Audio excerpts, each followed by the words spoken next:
A Alemanha do pós-guerra, reparações e repercussões. A Segunda Guerra Mundial tinha terminado. O governo e as forças armadas alemãs tinham-se rendido incondicionalmente. Os vencedores eram os Estados Unidos, a União Soviética e a Grã-Bretanha. E a Alemanha estava sob a ocupação destas três potências. Para ocupadores e ocupados seria o primeiro ano do pós-guerra, num país destruído. Não conseguíamos passar. Onde eram as ruas, agora havia entulho. Mas a vida começava de novo, entre as ruínas das cidades bombardeadas e destruídas.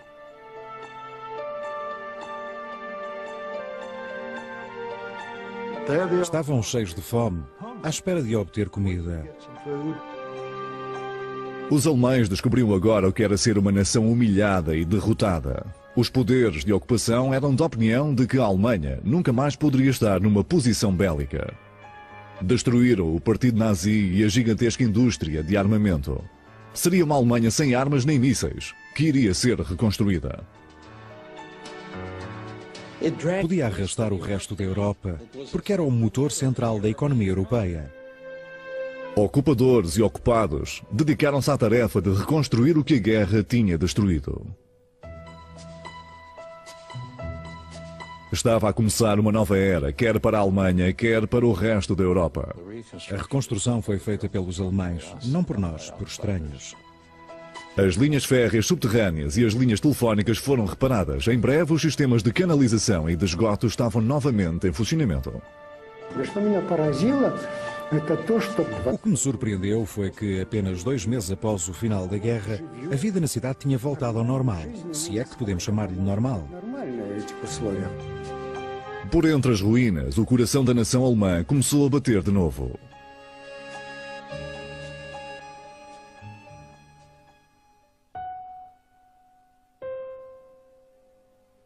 Os bombardeiros americanos tinham arrasado a cidade de Ulm, na margem do Danúbio. O centro tinha desaparecido. Elsbeth Zumsteck viveu esta agonia. A guerra tinha destruído a sua casa e a sua família. O seu marido tinha sido morto mesmo antes do final da guerra.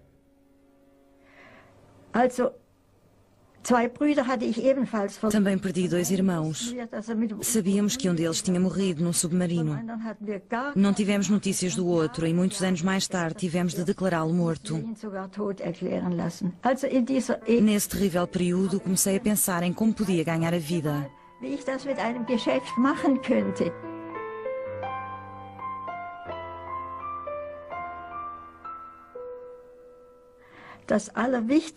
Aquilo de que mais precisávamos era de sapatos.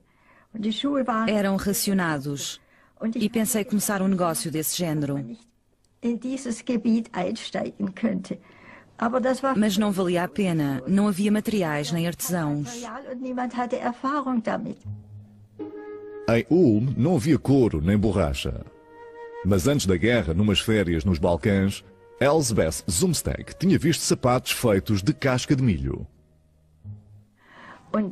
Pensei que essa poderia ser a solução, mas havia grandes dificuldades.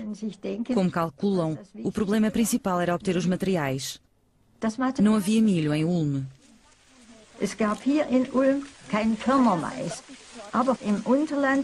Nas terras baixas, o milho era cultivado no verão e colhido no outono.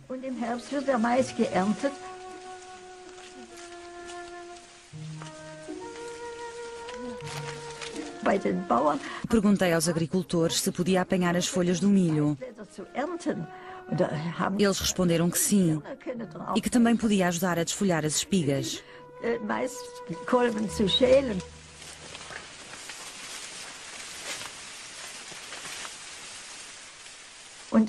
Ainda nos vejo sob o sol do outono a desfolhar as espigas. As sacas eram transportadas da aldeia para Ulm. Carregámo-las para um carro de bois. Comecei imediatamente a desfiar as folhas para obter o material para fazer os sapatos.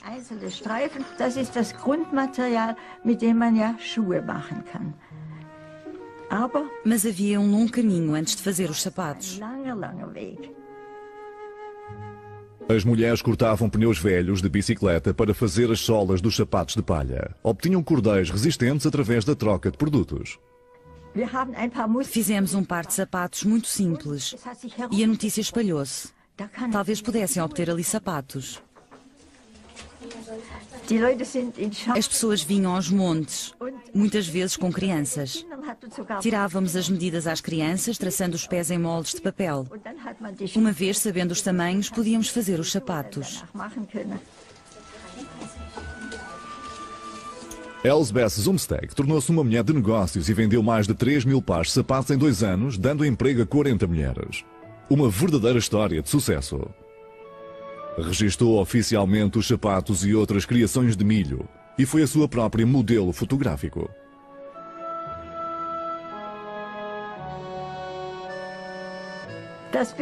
Cada vez gostava mais do negócio. Via-o como um desafio. Era divertido e recompensador. Era exigente e mantinha-me ocupada. Era uma distração da miséria que nos rodeava. Reconstrução em Ulm, tal como por toda a Alemanha. A indústria não tinha sido muito afetada pelos bombardeamentos. Apenas 20% das empresas e fábricas estavam inutilizadas. Mas pontes, linhas e estações de comboios estavam destruídas e precisavam de ser reconstruídos. Berlin bekommt nach und nach wieder den Anschluss an die Welt. Dieser direkte Zug Berlin-Brest-Litovsk hat Anschluss an den Sibirien-Express. Ist es nicht eine angenehme Vorstellung, von der City von Berlin schnurstracks nach Wladiwostok reisen zu können und nur ein einziges Mal umsteigen zu müssen? O que me surpreendeu foi que, apenas 2 meses após o final da guerra, a vida na cidade tinha voltado ao normal. Se é que podemos chamar-lhe normal.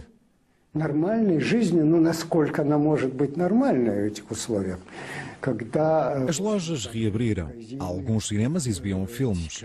As emissões de rádio e o fornecimento de água estavam em funcionamento. Fiquei muito surpreso.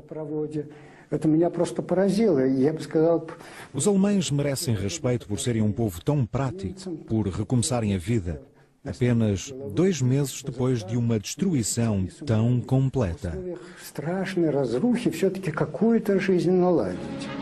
Der Wiederaufbau schreitet ständig vorwärts. Jede Stadt entwickelt ihre eigene Methode von Entrümmerung und Aufbau. Zunächst müssen überall die Ruinen beseitigt werden.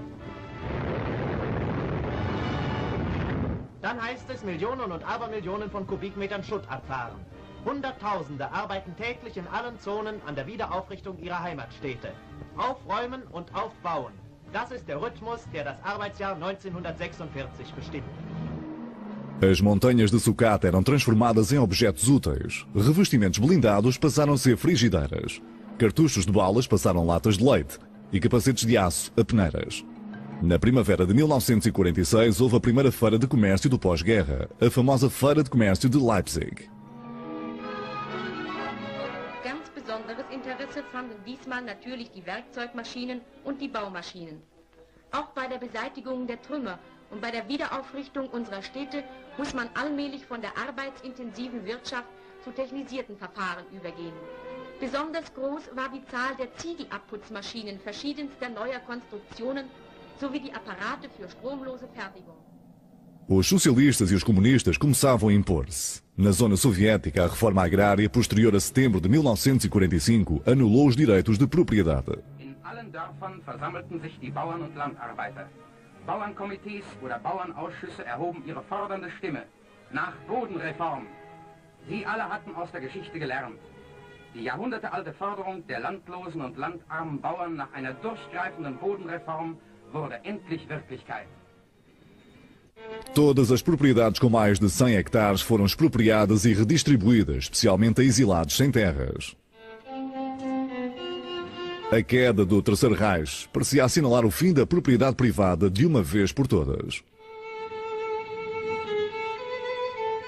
Mas a reforma agrária agravou a falta de alimentos, uma vez que os novos proprietários não sabiam nada de agricultura. Havia milhões de refugiados que precisavam de ser alimentados. O sistema de racionamento do tempo da guerra falhou. Os alemães estavam desesperados por alimentos, mesmo que fossem apenas ervas.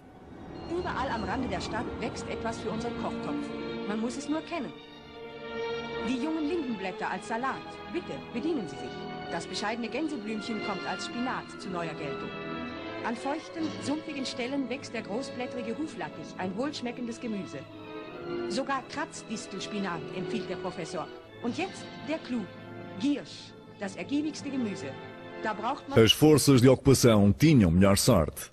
Justement, il y avait beaucoup de gibier puisque les Allemands ne chassaient plus. Havia muita caça porque os alemães não caçavam. Estavam proibidos de usar armas. Tínhamos um pequeno grupo de caça e trazíamos javalis.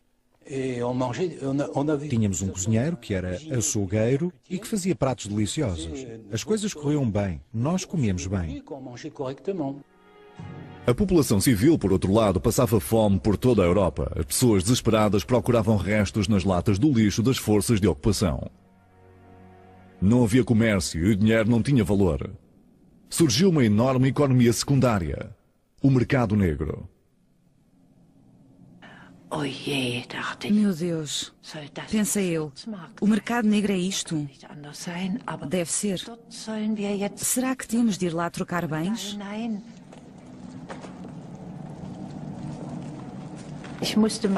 Tive de arrastar a minha mãe, que estava muito relutante, mais assustada do que eu.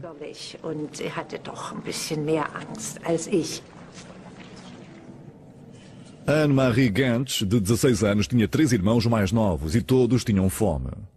A forte necessidade levou Anne-Marie e a mãe ao mercado negro de Leipzig.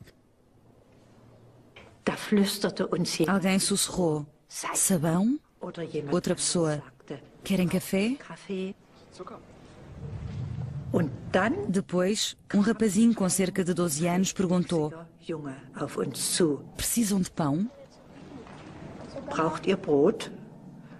Sim, claro. O que oferecem?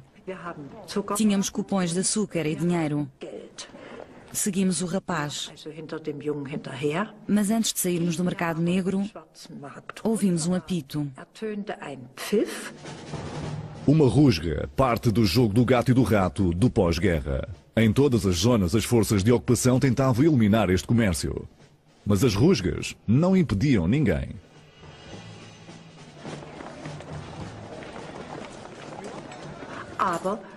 O rapaz tinha desaparecido. O que faríamos? Íamos voltar para trás quando ele apareceu de novo. Bin schon wieder da. Wir, also hinter dem Jungen hinterher. Und dann führte uns Levou-nos a um pátio. hinein. Also mir wurde Fiquei desconfiada.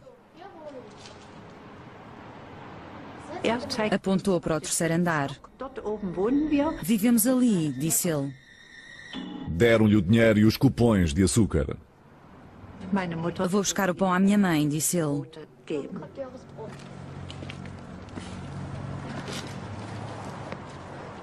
Und dann standen wir da. Ficámos ali. E o rapaz não voltou. Chamámos várias vezes em voz alta. Hallo. Fez um eco terrível no pátio. Schauerlich in dem Hof. Era assustador. Es war unheimlich. Finalmente fui até à porta. Schließlich bin ich einfach auf diese Haustür zugegangen. Da war ich Fiquei horrorizada. klein Corredor escuro abria para o céu. ins Freie. Keine Não havia escadas, nem apartamento, nada. Wohnung, gar nichts. Und im Para lá do corredor só havia grandes montes de entulho. Ausgang Não havia apartamentos no prédio, apenas a fachada. also gar keine Wohnung in dem Haus. Nur die Fassade stand noch. Meine Mutter tat mir am meisten Senti mais pena da minha mãe, que chorava. leid. Mir blieb Não podia fazer nada senão consolá-la, vor allen Dingen apesar de estar prestes a gritar de raiva por termos sido enganadas. so war, dass ich hätte schreien können vor Wut, dass wir uns haben so dort reinlegen lassen. Episódio perturbador, mas para milhões de outras pessoas, uma ocorrência diária. Era também objeto de sátira nas notícias. Hier verwandeln sich Schreibmaschinen in Schuhe, Höhensonnen in künstliche Gewisse. Kein Zauberer bringt sowas fertig. Na nun, plötzlich die Polizei. Was denn, will die auch tauschen? Haben Sie eine Ahnung? Razzia! Razzia, sage ich Ihnen. Leider wird die Freiheit auf den Tauschmärkten öfter von gewissenlosen Elementen für Schwarzhandelsgeschäfte missbraucht. Rücken Sie mal raus mit der guten Lucky Strike. Sehen Sie, die Leidensgenossen warten schon, die den Aufenthalt auf dem Tauschmarkt zunächst mal mit dem auf dem Polizeipräsidium vertauschen. Eram os americanos quem mantinham o mercado negro em funcionamento. Vinham de uma terra de abundância que fornecia tudo o que precisavam: gasolina, máquinas, alimentos. A moeda de troca dos mercados eram os cigarros americanos. Lucky Strike, Camel, Pall Mall. Os americanos vendiam parte dos seus mantimentos aos alemães e aos russos e enriqueciam. Os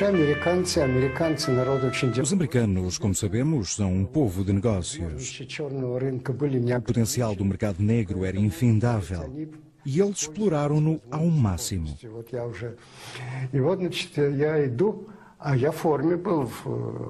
Eu estava fardado e um jipe aproximou-se de mim, conduzido por um tenente americano.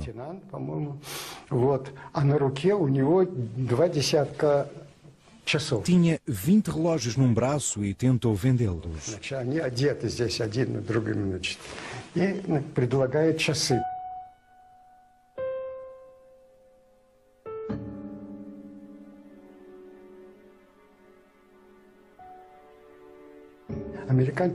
Os americanos tinham percebido que os relógios eram muito populares entre os russos. Ele disse: Ivan, queres comprar um relógio? Não, não preciso. E mostrei-lhe o meu. Então compra o Jeep. Eu disse: como vais explicar isso aos teus superiores? E ele respondeu: digo que tive uma avaria e vendo-te o Jeep. Podia-se comprar o inimaginável. As tropas americanas estavam a instalar-se na Alemanha. A aproveitar a vida, Washington ficava muito longe.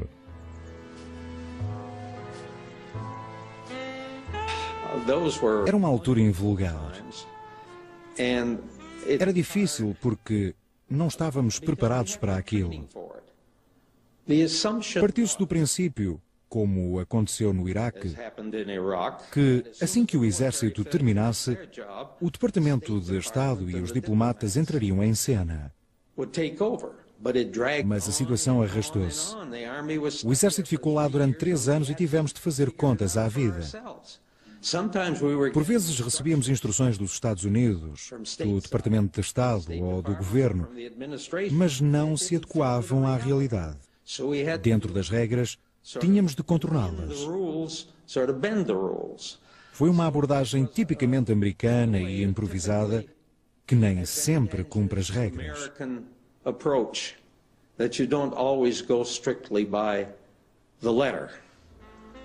Os americanos eram irresistíveis, tinham carros e dinheiro, eram jovens e descontraídos com muito tempo livre.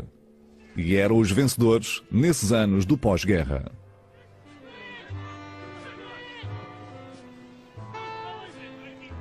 Um deles era Mickey Dorsey, da Carolina do Norte.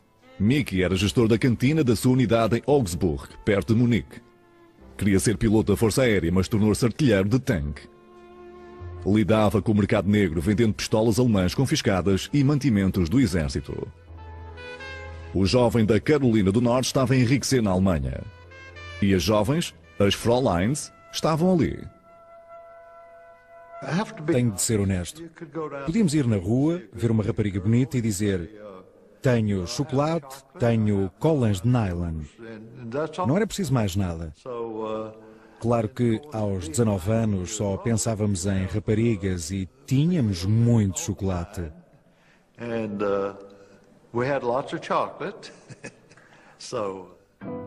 Mickey Dorsey e os companheiros estavam a divertir-se. Em breve, todos tinham uma namorada alemã.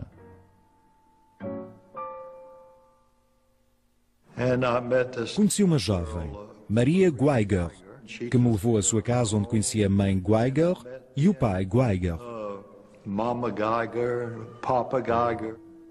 Como gestor da cantina, Mickey Dorsey acabou por cuidar de uma nova família. A comida era relativamente escassa na época, por isso levava-lhes café, açúcar e outras coisas, ocasionalmente um pouco de carne. Também matava veados.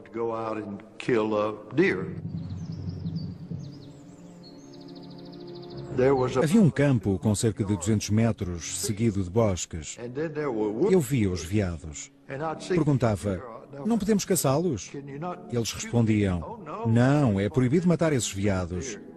Eu dizia, ora é essa. Peguei na espingarda, fui até ao bosque, escondi-me mesmo na orla da floresta. Os veados estavam no campo. Deitei-me no chão e disparei.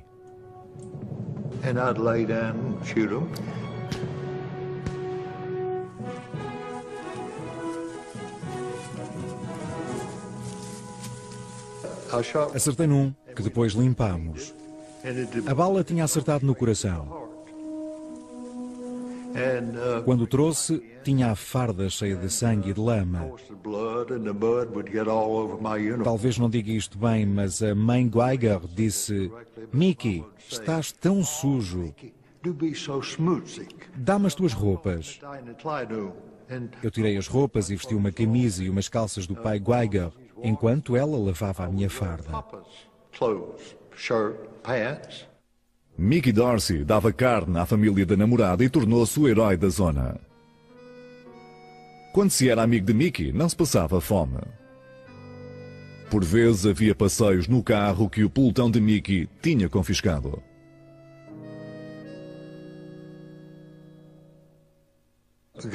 Os Geiger tinham muita comida e partilhavam com outras pessoas. Era por isso que as pessoas me conheciam e diziam Guten Tag, Mickey. Todos me chamavam Mickey.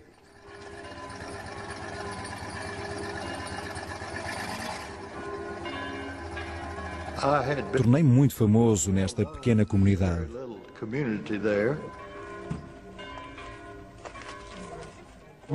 Maria e eu passeávamos junto à igreja de mãos dadas.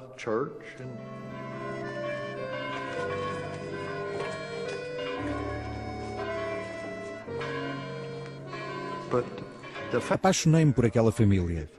Eram maravilhosos. Nesta época, Mickey Dorsey vivia na Alemanha há mais de um ano. Um dos quase 300 mil militares de ocupação americana. Celebraram o primeiro aniversário da vitória como uma festa de anos. Mickey Dorsey estava cada vez mais rico, ganhando tanto no mercado negro que conseguia poupar todo o ordenado do exército a fim de realizar um sonho antigo. Nessa altura, exceptuando enviar dinheiro para casa, não se pensava em poupar muito. Eu filo e enviava para casa porque pensava comprar um carro novo ou um avião quando chegasse a casa. Foi o que fiz. Comprei um carro e um avião. Tal como diz o título do filme, tinha caído uma estrela do céu.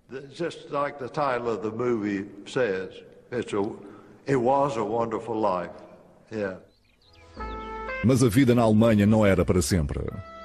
A repatriação foi organizada segundo um sistema de pontos. No final do verão de 1946, foi a vez de Mickey Dorsey e de centenas de outros camaradas regressarem aos Estados Unidos. Adeus, Alemanha.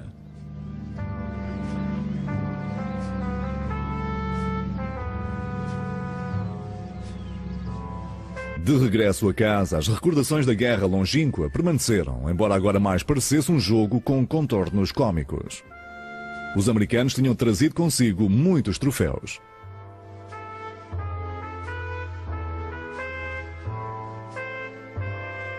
Mickey Dorsey também trouxe muitas recordações nazis. Mas não tinha esquecido os Geiger. Quando voltei aos Estados Unidos, enviava encomendas com doces, café e colas de nylon para a Maria. Era muito raro haver colas de nylon nessa época. Açúcar e por aí fora. Durante um ano ou dois, enviei encomendas.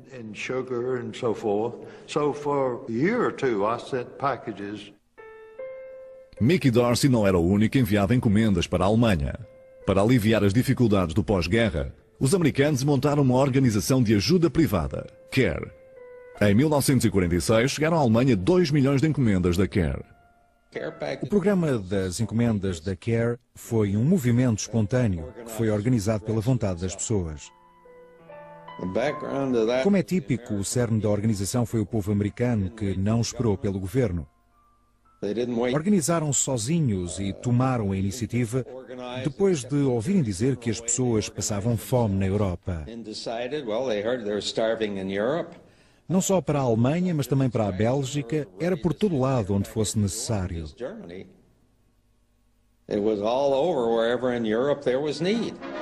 Os alemães também tentavam desesperadamente ajudar-se a si mesmos. Der Großstädte erging der Ruf, jedes brachliegende Land zu bebauen. Nur wenn sich jeder bemüht, dem Acker einen guten Ertrag abzuzwingen, kann der Hunger gebannt werden, der einem verheerenden Krieg stets auf den Fersen folgt.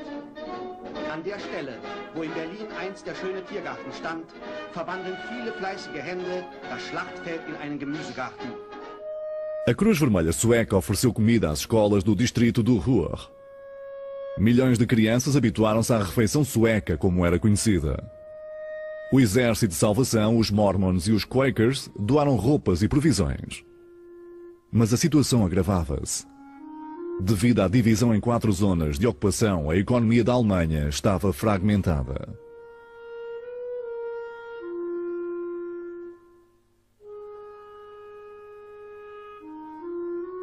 Tínhamos uma Alemanha dividida. Os produtos alimentares e o carvão estavam em zonas diferentes. Iríamos tratar a Alemanha como um país unificado? Era o que os soviéticos queriam. Porque achavam que os americanos iam cansar-se e voltar para casa e poderiam ficar com o país para si. Os poderes de ocupação tinham acordado tratar a Alemanha como uma entidade económica única, mas o comércio e a troca de bens entre as zonas eram praticamente inexistentes. Os russos e os americanos ocupavam vastas áreas de agricultura. Os britânicos estavam no distrito de Ruhr. But the one thing on which all reconstruction depends is coal. Without coal, there can be no power and no transport. In Essen, our coal control has taken over the Krupp family mansion as its headquarters. And from here, we organize the output and distribution from the whole Ruhr coal fields.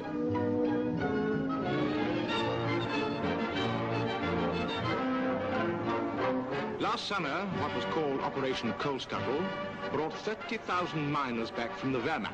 But today, the great problem is moving the coal from the pithead to the liberated countries, to the German power plants and to the Allied military dumps.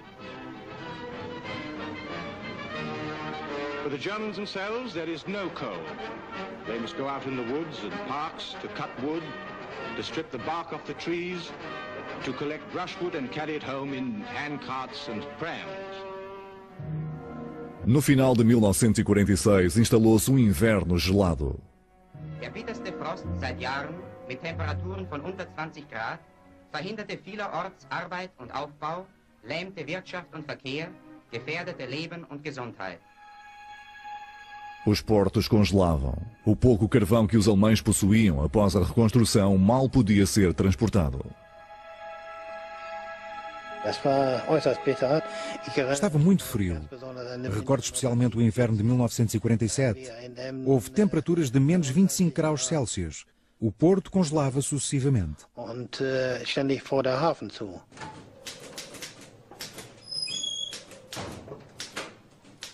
Não havia carvão nem roupas quentes.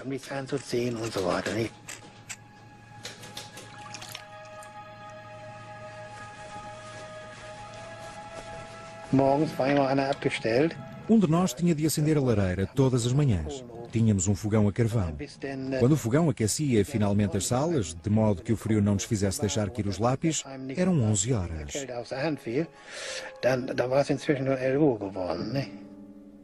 No seu gabinete gelado, o aprendiz comercial Hans Schmidt preenchia documentos para o transporte de carvão.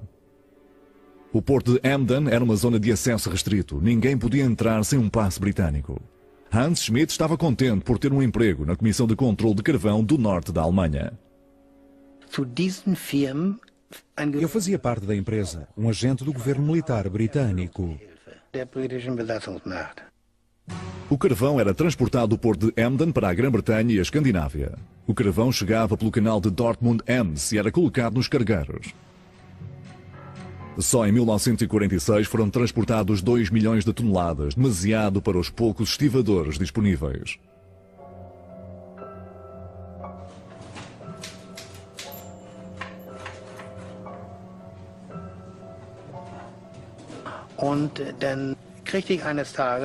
Um dia recebi uma carta que ordenava que fosse trabalhar como estivador para o governo militar britânico.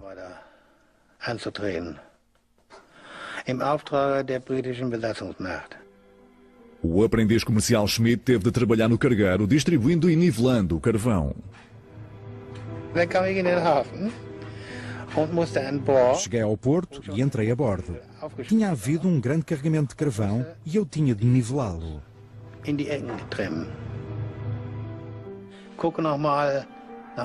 Olhei para cima, vi uma pequena abertura e percebi que o guindaste ia largar uma grande carga.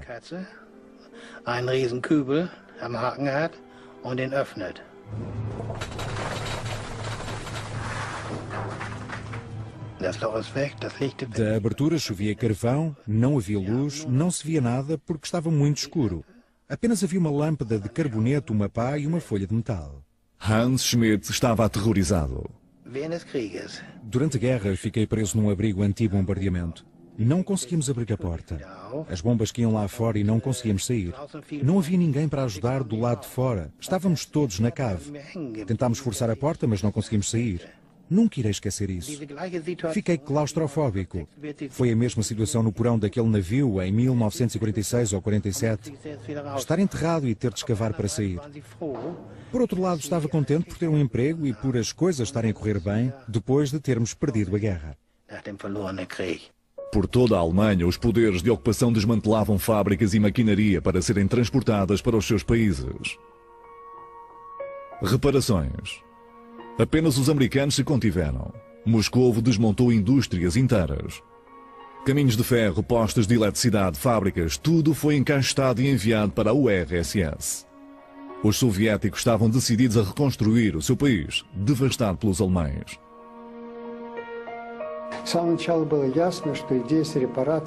Fomos claros desde o início.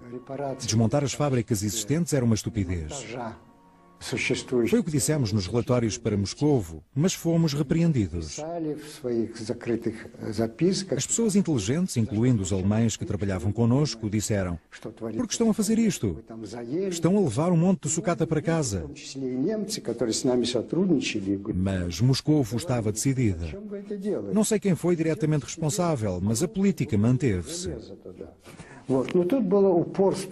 Apenas resultou em perdas porque prejudicou a nossa reputação na Alemanha e o desenvolvimento económico interno. Foi o alicerce do nosso atraso tecnológico de, pelo menos, 20 anos. Milhares de tornos mecânicos de máquinas e de geradores desapareceram algures na União Soviética, onde foram abandonados porque quase ninguém sabia montá-los novamente.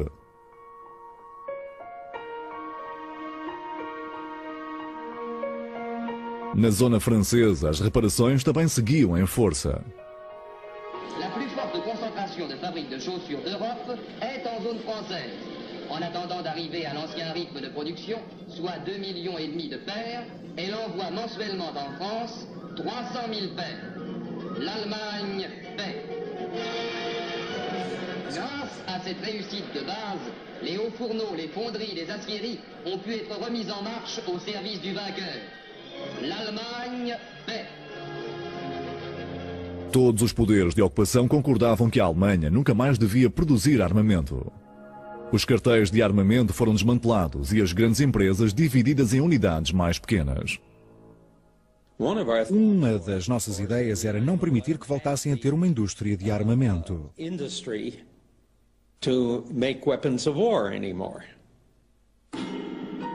No centro da Alemanha, os vencedores descobriram fábricas secretas de mísseis, onde tinham sido montadas as infames armas V1 e V2.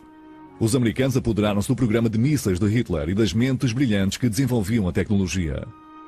Mais tarde, essa tecnologia seria a base do programa espacial americano. A tecnologia dos submarinos alemães interessava a Real Marinha Britânica. Mas os alemães tinham armadilhado os submarinos abandonados. Um legado mortífero. Estava escuro, mas era uma noite de luar. Não havia eletricidade. A única luz era a da lua. Harry Henschel tinha 18 anos e estava de sentinela na fábrica de submarinos de Kiel, com medo das represálias dos alemães. O sargento levou-me ao escritório e disse: fica aí e não saias deste gabinete até alguém vir substituir-te. Eu estava um pouco nervoso porque não sabia o que iria acontecer. Dei a volta e sentei-me à secretária. Um relógio começou a trabalhar. É uma sensação horrível. Não sabemos o que vai acontecer. Será o nosso fim? Será que vai explodir? Pensei logo que era uma armadilha. Isto vai explodir. Não havia sítio para me esconder a não ser debaixo da secretária. À espera da explosão. Estava a tremer. Eventualmente, ao fim de cerca de 20 minutos, o relógio voltou a parar. Levantei-me, fui até à secretária e sentei-me.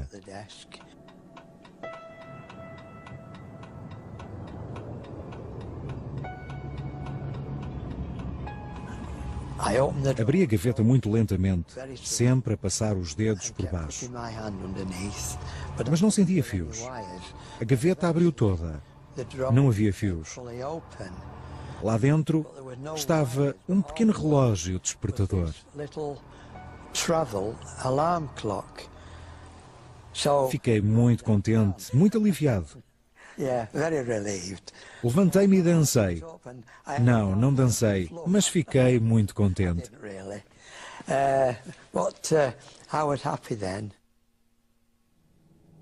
As forças britânicas confiscaram os dados técnicos e destruíram os estaleiros de submarinos em Kiel e Bremerhaven.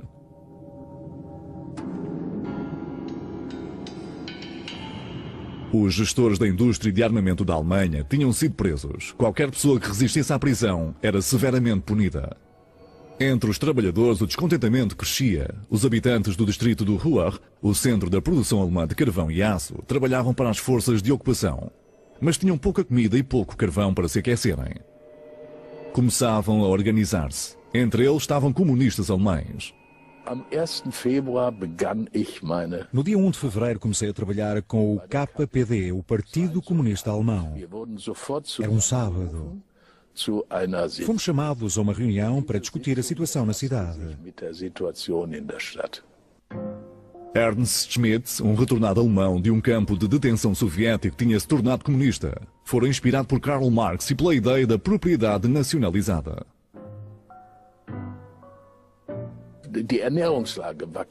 A situação alimentar era insustentável. Os mineiros obtinham um pouco mais, mas as mulheres, entre outros, não recebiam nada.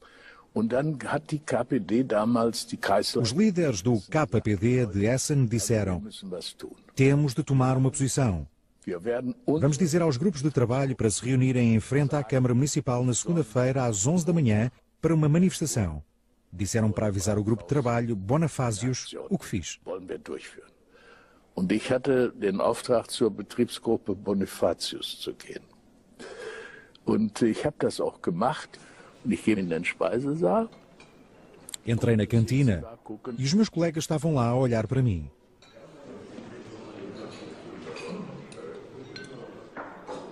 Meine Erregung war furchtbar. Estava muito nervoso.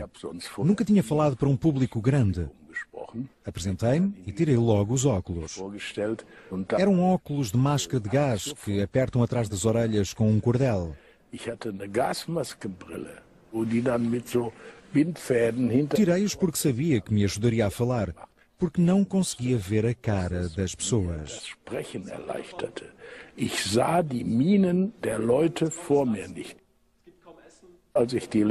Quando acabei, lembro-me que as minhas últimas palavras foram: então vá, vamos a isto. E eles aplaudiram.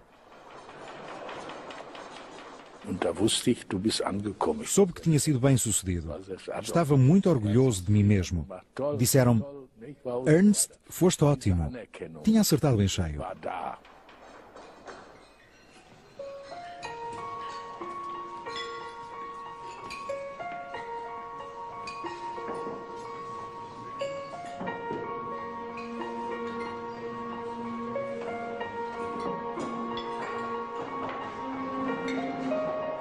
Ernst Schmidt discursou em reuniões sucessivas durante esse fim de semana. Encarava a situação como uma prova e estava decidido a mobilizar muitos manifestantes. A manifestação foi um sucesso.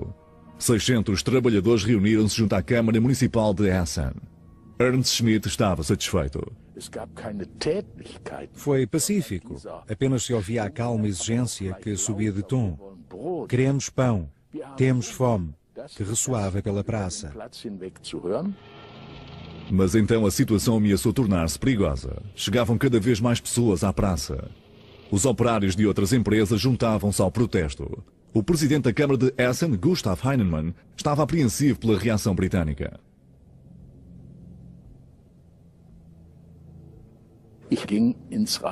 Entrei na Câmara, no gabinete do presidente Heinemann. Ainda o vejo sentado à secretária. Und auf einmal geht das Telefon. 11 Uhr war die Kundgebung. A manifestação começou às 11 horas. Ao meio-dia e meia, os trabalhadores da Krupp pousaram as ferramentas, todos eles. Marcharam para a Câmara.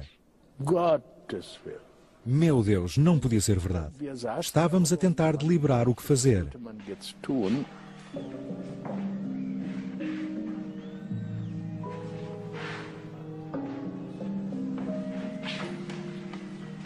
A multidão marchou até ao quartel-general britânico. Na Câmara estavam apreensivos.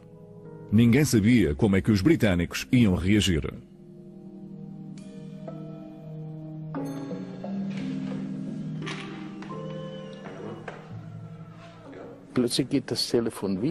De repente, o telefone tocou. Heinemann atendeu e pareceu aliviado. Graças a Deus. Os trabalhadores da Krupp tinham calmamente dispersado porque os britânicos tinham prometido mandar toda a sua frota de caminhões buscar pão a Bremen. Partiram e na manhã seguinte havia pão em Essen. Pouco a pouco a vida na Alemanha voltava ao normal.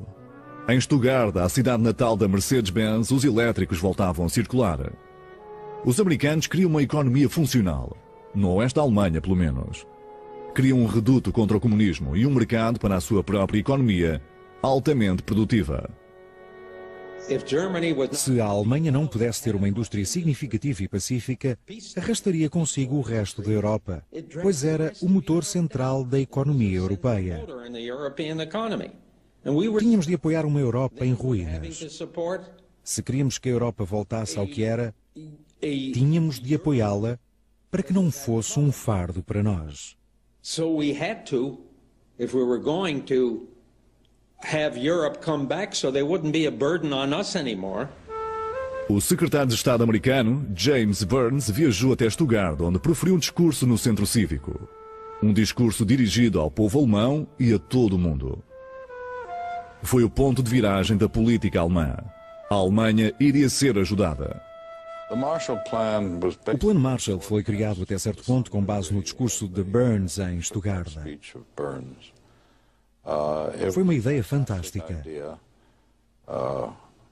Já li histórias que dizem que, na verdade, era o Plano Truman, mas na altura toda a gente odiava Truman.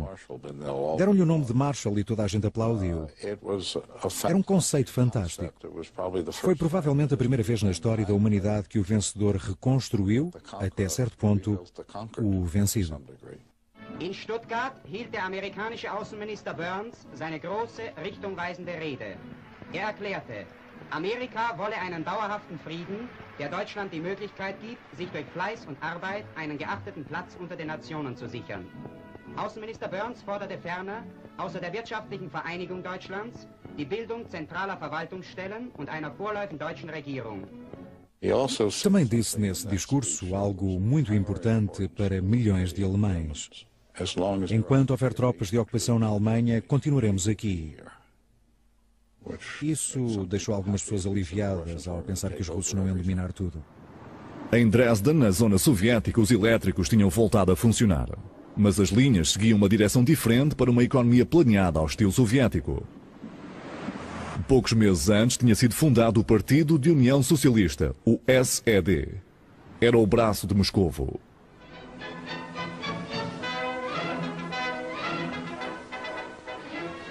Du Vati, das Wahlergebnis in Sachsen ist raus. Donnerwetter, absolute Mehrheit der SED? Na, das war ja auch nicht anders zu erwarten. Ich glaube, da hat die Bodenreform viel zu beigetragen. Os soviéticos tinham fechado os bancos e as grandes empresas. Agora faziam o mesmo com as pequenas empresas. Eines Tages ging die Zentrale Kontrollkommission bei der Deutschen Wirtschaftskommission in Glauchau-Meerane auf Entdeckungsreisen. Es lohnte sich. Der Fabrikant hatte Leder für 100.000 Paar Schuhe versteckt. Sein Betrieb arbeitete wegen angeblichen Materialmangels nur 4 Tage in der Woche. Os funcionários do SED e do governo militar soviético começaram a caça aos alegados parasitas e capitalistas.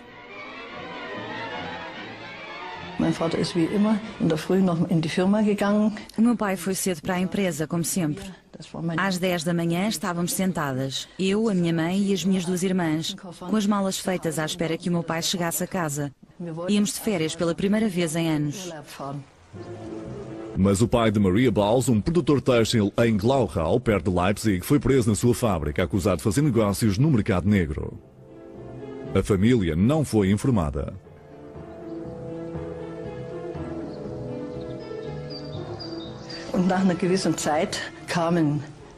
Ao fim de um tempo, os clientes que estavam na empresa e sabiam o que se tinha passado, vieram avisar-nos.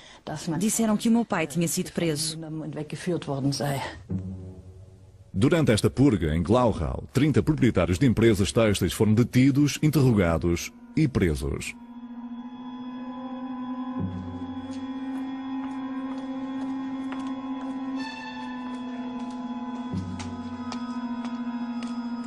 A minha mãe foi à cidade para tentar saber onde ele estava. Foi à polícia e à prisão, onde tocou a campainha e perguntou se ele estava lá. Na altura eu tinha 12 anos e tive de ir com ela, mas uns passos atrás porque não sabíamos se também seria presa.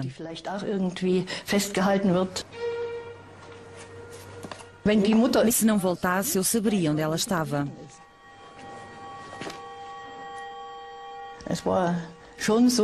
Esse dia foi o fim da minha infância.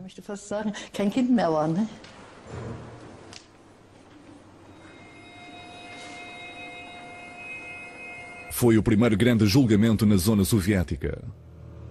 Os alegados crimes dos proprietários das fábricas eram relativamente pequenos, apenas troca de bens para manter as suas empresas a funcionar. Der Fall Glauchau-Meerane ist ein Signal. Hier wird rücksichtslos durchgegriffen, ohne Ansehen von Rang und Person. As penas foram pesadas, 15 anos para a maioria dos réus. Foram dadas 4 penas de morte que nunca se concretizaram. Desesperada, a mãe de Maria Balz mandou as 2 filhas mais velhas para um colégio interno no lado ocidental, onde estariam a salvo. Mas primeiro foram a um fotógrafo tirar uma fotografia de despedida para o pai. Foi um presente de Natal. Que mais poderíamos dar-lhe? A minha mãe, eu e as minhas irmãs fomos tirar a fotografia, para que de alguma forma ele tivesse a família consigo.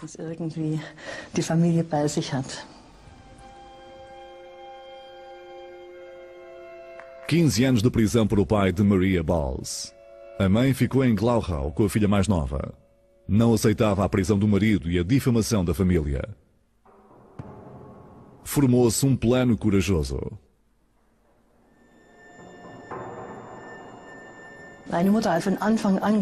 Desde o início, a minha mãe disse que a única solução era a fuga. Houve várias tentativas que não se concretizaram, ou em que as pessoas desistiram. 2 anos mais tarde, a mãe conseguiu subornar um guarda prisional e libertar o marido. Fugiram para o lado ocidental. Os meus pais não nos disseram que tinham fugido. Uma noite, quando toda a escola estava na sala de jantar, depois da refeição, apareceu o meu pai, a minha mãe e a minha irmã mais nova. Foi inesquecível. Nunca pensei que fosse possível. Ficámos felizes a abraçar-nos. Os americanos receavam uma tomada de poder comunista, como tinha acontecido na zona soviética. Então decidiram financiar toda a Europa Ocidental. Ajuda para a reconstrução. O Plano Marshall. Uma das coisas importantes que fizemos na Alemanha, ao contrário do que estamos a fazer no Iraque, foi a reconstrução ter sido feita pelos alemães e não por nós, por estranhos. Ao contrário do Iraque, onde estão a trazer empresas americanas, mas isso é outra história. Este era um assunto alemão, um problema alemão. Os americanos também ofereceram os fundos do Plano Marshall à Europa de Leste, mas os soviéticos recusaram. Assim, o maior programa de ajuda económica da história apenas operou na zona ocidental. A divisão económica da Alemanha estava selada, nessa altura, nos anos imediatamente após a guerra.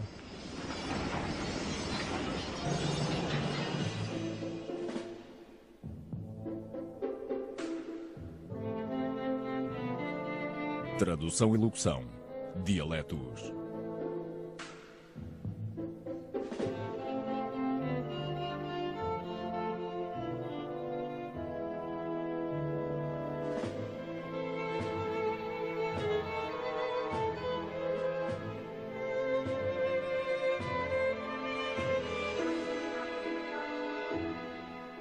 Milho em Ulm.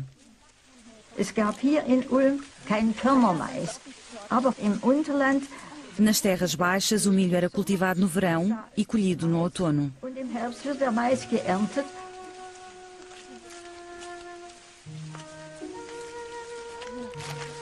Bei den Bauern. Perguntei aos agricultores se podia apanhar as folhas do milho. Eles responderam que sim e que também podia ajudar a desfolhar as espigas. Maiskolben zu schälen.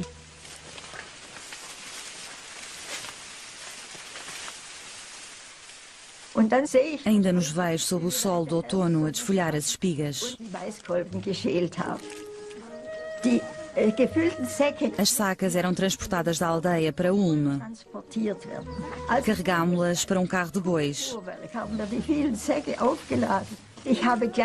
Comecei imediatamente a desfiar as folhas para obter o material para fazer os sapatos.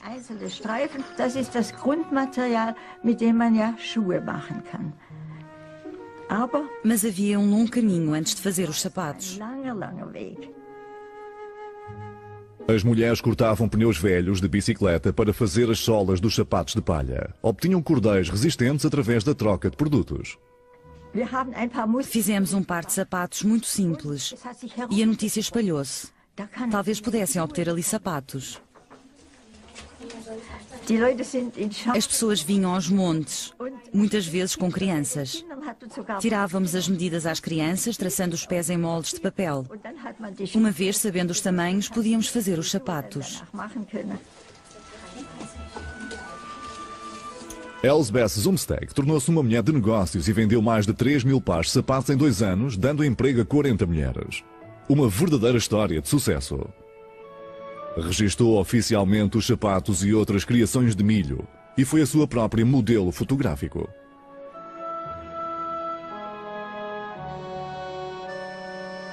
Cada vez gostava mais do negócio. Via-o como um desafio.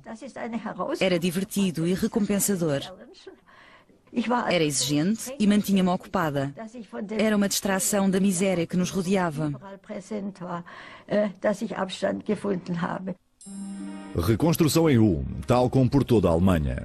A indústria não tinha sido muito afetada pelos bombardeamentos. Apenas 20% das empresas e fábricas estavam inutilizadas. Mas Pontes viveu esta agonia. A guerra tinha destruído a sua casa e a sua família. O seu marido tinha sido morto mesmo antes do final da guerra.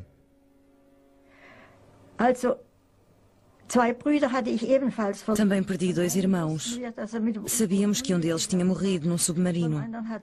Não tivemos notícias do outro e muitos anos mais tarde tivemos de declará-lo morto. Nesse terrível período comecei a pensar em como podia ganhar a vida. wie ich das mit einem Geschäft machen könnte.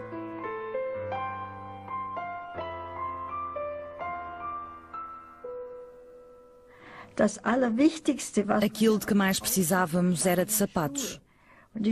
Eram racionados. E pensei começar um negócio desse género. in dieses Gebiet einsteigen könnte. Aber das war Mas não valia a pena. Não havia materiais nem artesãos. Material und niemand hatte Erfahrung damit. Em Ulm não havia couro nem borracha. Mas antes da guerra, numas férias nos Balcãs, Elsbeth Zumsteg tinha visto sapatos feitos de casca de milho. Pensei que essa poderia ser a solução, mas havia grandes dificuldades. Como calculam, o problema principal era obter os materiais. Não havia... Numa posição bélica. Destruíram o partido nazi e a gigantesca indústria de armamento. Seria uma Alemanha sem armas nem mísseis, que iria ser reconstruída. Podia arrastar o resto da Europa, porque era o motor central da economia europeia. Ocupadores e ocupados dedicaram-se à tarefa de reconstruir o que a guerra tinha destruído. Estava a começar uma nova era, quer para a Alemanha, quer para o resto da Europa. A reconstrução foi feita pelos alemães, não por nós, por estranhos. As linhas férreas subterrâneas e as linhas telefónicas foram reparadas. Em breve, os sistemas de canalização e de esgoto estavam novamente em funcionamento. O que me surpreendeu foi que, apenas 2 meses após o final da guerra, a vida na cidade tinha voltado ao normal, se é que podemos chamar-lhe normal. Por entre as ruínas, o coração da nação alemã começou a bater de novo.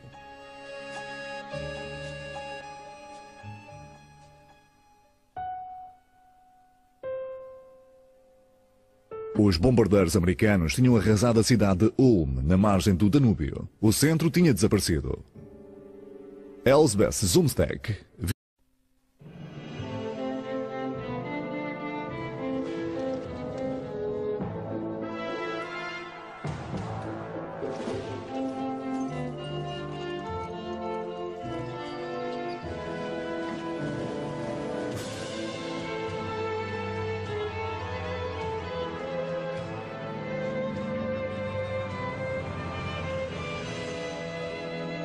a Alemanha do pós-guerra, reparações e repercussões. A Segunda Guerra Mundial tinha terminado. O governo e as forças armadas alemãs tinham-se rendido incondicionalmente. Os vencedores eram os Estados Unidos, a União Soviética e a Grã-Bretanha. E a Alemanha estava sob a ocupação destas 3 potências. Para ocupadores e ocupados seria o primeiro ano do pós-guerra, num país destruído. Não conseguíamos passar. Onde eram as ruas, agora havia entulho. Mas a vida começava de novo, entre as ruínas das cidades bombardeadas e destruídas.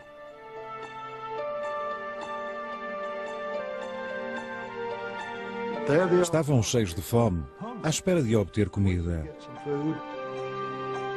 Os alemães descobriam agora o que era ser uma nação humilhada e derrotada. Os poderes de ocupação eram da opinião de que a Alemanha nunca mais poderia estar